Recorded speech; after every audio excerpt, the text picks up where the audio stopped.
It's kind of funny how we use the word love, right? We use it for everything, from our favorite pizza to the deepest connections we have with our family, our friends, our partners.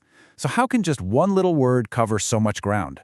Well, today, we're going to try and make sense of it all by diving into C.S. Lewis's amazing work, The Four Loves.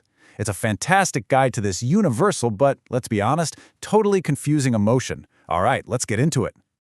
So what really is love? Think about it. Is the feeling you have for your old dog the same as the passion you feel for your spouse? Is the bond you have with your best friend really in the same category as the love a parent has for their child? Lewis argues that the ancient Greeks actually had it right. They had different words for these different kinds of love. And that right there is the key to unlocking what we really mean when we say, I love you. So here's our game plan. We'll start by looking at the two sides that every love has. Then we'll explore the four big ones that Lewis lays out for us: affection, friendship, Eros, and finally, charity. Okay, first up, we have to get this foundational idea down. According to Lewis, every kind of love really has two different phases. He calls them gift love and need love. So gift love, that's that overflowing feeling, that desire to give and protect and just provide for someone else. It's the parent working to save for their kid's future. Lewis says this is the kind of love that's most like, well, divine love. And on the other side of the coin, you have need love. This is the love that cries out from our own emptiness, like a scared kid running to their mom for a hug. Now, it's easy to think of this as just selfish, but Lewis says, hold on a second. We are all needy creatures by our very nature. Even our love for God, he says, is a kind of need love. The big takeaway here is that you need both. They're both totally essential parts of being human.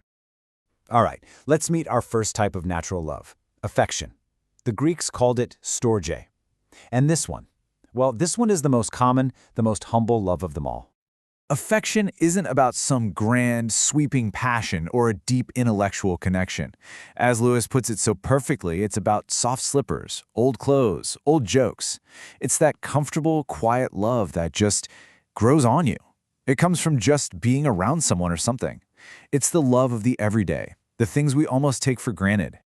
And this is where affection's real magic lies. It's the least picky of all the loves. You don't earn it by being brilliant or beautiful, it just happens because you're there.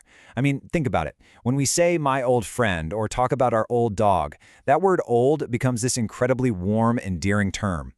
This is the love that can connect the most unlikely people, teaching us to see the good in folks we might never have chosen to be around otherwise.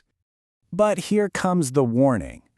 Lewis tells us that every single one of these natural loves has a dark side. When any love is at its absolute peak, it can start to think it's the most important thing in the universe, that it can start acting like it has some kind of divine authority. So when affection turns sour, it can get really demanding. It starts to feel entitled, like it deserves love no matter what. It can get super jealous when someone in the family finds a new friend or a new hobby. And at its absolute worst, it becomes this smothering need to be needed, keeping everyone around it weak and dependent. Lewis gives us this brilliant, terrifying character he calls Mrs. Fidget, who lives for her family in a way that just completely suffocates them. Okay, next up is friendship, or philia. Now, this is interesting. The ancient world thought friendship was like the absolute crown of a good life. But today, we tend to kind of overlook it. That spark, that moment a true friendship is born, it's a moment of pure recognition. It's not about being neighbors or coworkers, it's about a shared vision. It's that incredible feeling of, what? You too? I thought I was the only one. It's when you find out someone else sees the exact same truth or shares the same secret passion that you thought nobody else in the world understood. What really makes friendship so special is that it's the least instinctive of the loves. We don't really need it to survive, biologically speaking.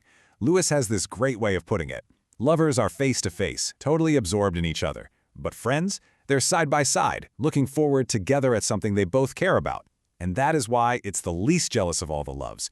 If a third person joins the group, it doesn't split the affection. It actually enriches the conversation about that thing you all love. But you know what's coming. Even this noble, seemingly spiritual love has a shadow side. In fact, its greatest strength can also be its greatest weakness. Since friendship is built on a shared vision, that vision can be a bad one just as easily as it can be a good one. A group of friends can totally build each other up, or they can drag each other down, reinforcing each other's worst habits. And that act of separating from the herd can make the group totally deaf to any outside criticism. It can lead to this collective pride where the circle of friends becomes a smug little clique that looks down its nose at everyone else. And now, for the big one. The one that inspires all the pop songs and movies, Eros, or what we call being in love. But Lewis is super clear here. This is way, way more than just physical desire. It's this powerful, all-consuming state of being. I mean, just listen to that. That is the raw, reckless commitment of Eros. It doesn't give a rip about personal happiness. All that matters is the beloved. The person in love truly, deeply feels that sharing misery with their partner is infinitely better than any happiness they could find without them. It's this total, wild, self-forgetting passion. And that's exactly what makes Eros feel so godlike. It's not about the pleasure you can get from a person, it wants the person themselves. It feels like this divine command, this voice from another world. And for a moment, it makes us completely selfless toward one other person. It gives us a tiny glimpse of what it might actually feel like to love our neighbor as ourselves. But here's the twist. Because this love feels so divine, it's also the most dangerous of them all. When we give it our absolute, unquestioning loyalty, Lewis says Eros becomes a demon.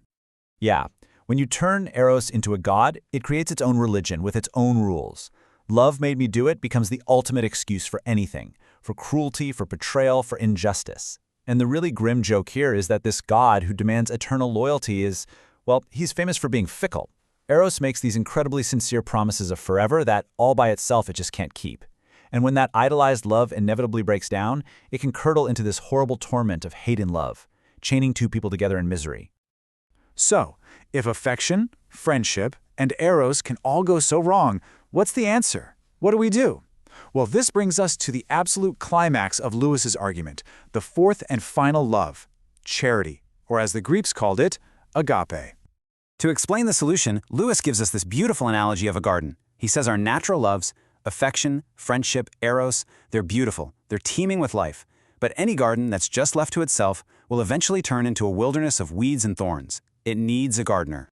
And that gardener is charity. Now, this isn't just another love on the list. This is divine love itself. Charity doesn't show up and destroy our natural loves. No, it enters into them, it protects them, it heals them, and it perfects them.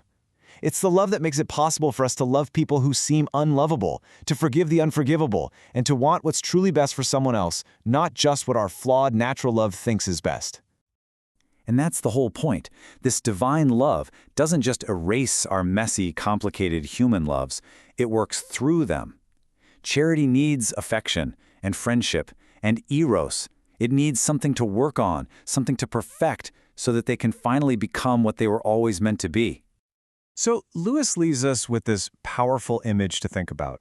The loves in our own lives, for our family, our friends, our partners, they're a garden. And that garden needs constant tending, weeding, and pruning by a higher love to keep it from running wild. Which really leaves us with just one big question to reflect on. What is the state of your garden?